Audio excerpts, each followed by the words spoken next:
మహేష్ గారింటికి వెళ్ళి శుభలేఖ ఇవ్వాలమ్మా. ఆటో మాట్లాడతావా అమ్మా? మీకు ఆ శ్రమ పెట్టదలుచుకోలేదు అంకుల్.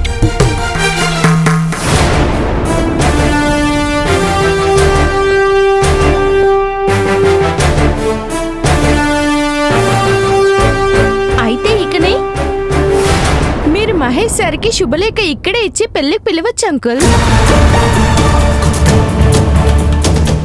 అంటే ఏంటి బాబు, మమ్మల్ని మీ ఇంటికి రావద్దంటావా? అయ్యో, మీరు ఎలా అనుకున్నారా? ఇంటికి వచ్చి పెద్దవాళ్ళకి శుభలేఖ ఇవ్వడం సాంప్రదాయం కదా బాబు. అఫ్కోర్స్ అంకుల్, మా మామ్ డాడ్ ఊర్లో లేరు. మీరు మా ఇంటికి వద్దాం అనుకున్నారని అశ్విన్ నాతో చెప్పాడు. అందుకే నేనే ఇక్కడికి వచ్చాను. మా ఇంటికి వద్దాం అనుకున్నారని అశ్విన్ నాతో చెప్పాడు. అందుకే నేనే ఇక్కడికి వచ్చాను.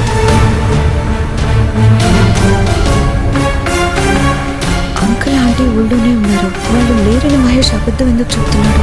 పోనీ రేపు వస్తాం బాబు. మీరు మా ఇంటికి శుభలేఖలు ఇవ్వడానికే కాకుండా ఇంకో విషయం మాట్లాడడానికి రావాలనుకుంటున్నారని నాకు అర్థమైంది.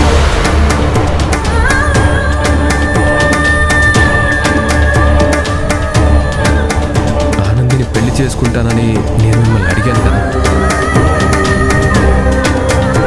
ఆ విషయం మా పేరెంట్స్తో మాట్లాడాలనేది మీ ఉద్దేశం, అవును?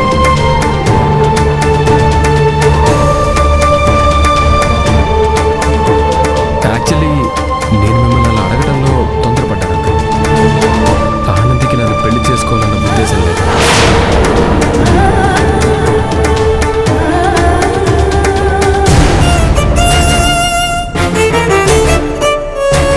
అంటే మా ఆనందికి తనకంతా తెలుసు, నేనే చెప్పాను. ఆనంది మనసులో ఎవరున్నారో తెలుసుకోకుండా నేను మిమ్మల్ని అలా అడగటం తప్పే.